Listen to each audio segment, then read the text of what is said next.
Part one of optimizing word of mouth for your cash-based practice is going to sound simple and self-evident, but it is to simply ask. So few people actually remember to ask, and not just once at the end of discharge, but actually weave it into the conversations you're having while you're treating patients throughout their plan of care, that you always have space for their friends and family and colleagues that could use your services.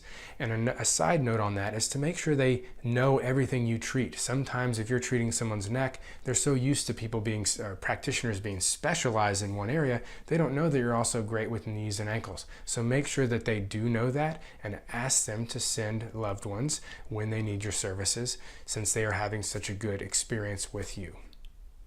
In part two of word of mouth marketing and optimizing word of mouth for your cash practice, we're going to continue with that conversation idea that you got from part one, that when you're having conversations and you're trying to figure out how to ask for word of mouth referrals, one thing I like to do is, as I'm talking to my patients, I get them talking about others in their family and in their life, and kind of figure out, where there might be some needs, i.e., do they have parents? How mobile are they? Are they dealing with anything that I might be able to help with? Do they have kids in youth sports? Do their kids ever get injured? Do they have any, if they're a part of a sports team, how's the rest of the team doing? Any injuries on the team right now that I might be able to help with?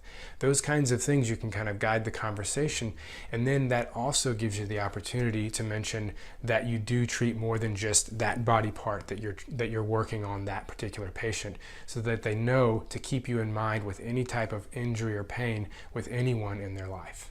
All right, part three of word of mouth optimization for your practice. How can we automate some of this? We talked about the conversations you're going to have with patients, but how can we automate those asks and them spreading the word? The way we do that is through onboarding emails. Everyone that comes in as a new patient gets a series of emails, and you could do this manually or automatically the way we have it set up. It's very easy through services like MailChimp or Aweber. And these emails will go out, and relevant to the word of mouth conversation, we have one that asks them to give us an online review, and we of course also ask them in person for an online review. And then two, we have one that delivers a free report to help people find the best solution for their pain. It's a lead generation report, and we ask them to think about anyone in their life that's dealing with pain or injury that hasn't found a solution, and that they actually forward that email and that report to that person, so then we can start a conversation with them. So those are some ways to automate the ask of word of mouth referrals. So I mentioned online reviews in the last video, and I'd like to talk more about how to optimize the impact that online reviews and testimonials can have. And that comes from asking your patients, when they say they're going to write an online review for you, that they start from the beginning, that they talk about things like how long they waited before they got treatment. Did they try anything else before? Had they gone through some long saga before they made it to you? Don't just focus on how good they did with your treatment, but also that backstory before they got to you, because ultimately you want the people reading those testimonials to feel a connection to that story. And at that point, when they're reading testimonials and trying to figure out where to go for treatment, that's what they're dealing with, that agonizing decision of where to go. And when they can relate to someone saying, oh, I did this and that and I went through this, then they connect with them. They're more likely than just a bunch of testimonials that say how great their end result was.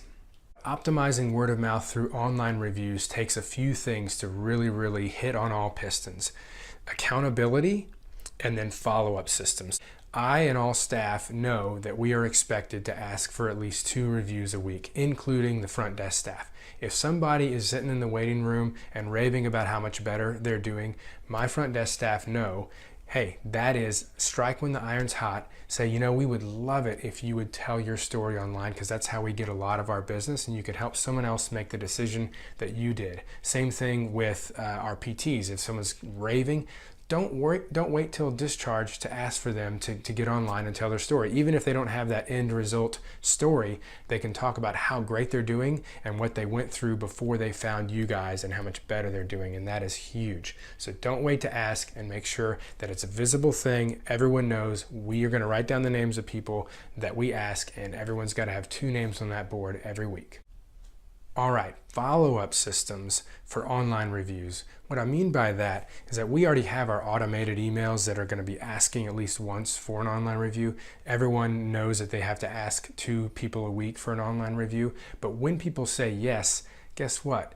Probably 25% of the time they actually follow through with it if we don't ask again. I mean, life gets in the way. We're all busy. How many times have you thought, oh, I need to do a review for that restaurant or whatever, that service, and you never get around to it? So in those situations, we have a spreadsheet, and you can do any kind of reminder system or having someone check that spreadsheet regularly. But if they haven't posted that review within 2 days of saying they would, we just send them a quick little email and say, hey, just a quick reminder. We'd really appreciate if you hop online and take a moment to tell your story.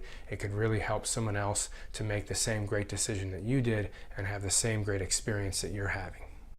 And a final thought on online reviews and trying to maximize the amount of people that are spreading word of mouth online for you is that you got to make it as easy as possible. In those emails that you're sending them after they've said they would leave a review, or in the automated emails that go out asking for reviews, the link doesn't need to go just to your Google business page or your Yelp business page. You need to click on the button that says write a review and then copy that URL once the pop-up has come up, because otherwise they're going to be looking for some button. Where do I write a review? There's text everywhere. You want them to go straight to a page that just goes boom, pop up, here's your review, here's your star rating. So make sure that you make it as easy as possible and simple and quick for them to do reviews. It will make a huge difference in how many you accumulate over the years.